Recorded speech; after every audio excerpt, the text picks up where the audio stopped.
Kalamna police ठाण्याच्या हद्दीत पोलिसांनी रात्रीच्या गस्ती दरम्यान हिरो कंपनीची स्प्लेंडर वाहन घेऊन पळून जाणाऱ्या चोरट्याला अटक करून ताब्यात घेतले।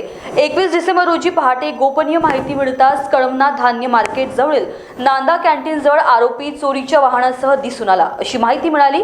कळमना पोलिसांनी तत्काळ घटनास्थळ गाठून घटनास्थळी छापा टाकून 28 वर्षीय आरोपीला ताब्यात घेतले।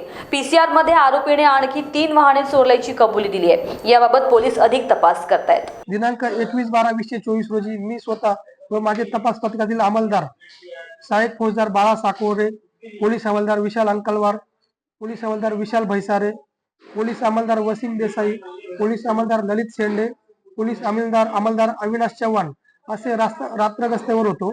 पहाटे 5:10 दरम्यान पोलीस अंमलदार वसीम देसाई यांना गोपनीय खबरीने माहिती दिली की कळमना धान्य मार्केट नागदा कॅन्टीन जवळ एक इसम हिरो कंपनीची स्प्लेंडर गाडी घेऊन चोरीची गाडी घेऊन थांबलेला आहे।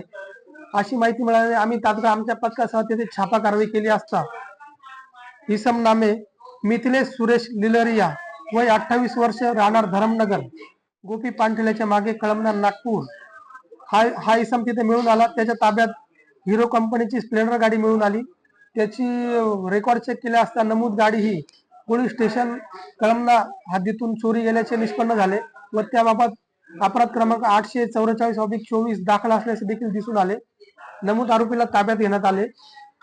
अपराध क्रमांक 844/24 मध्ये नमूद आरोपीचा पीसीआर घेण्यात आला।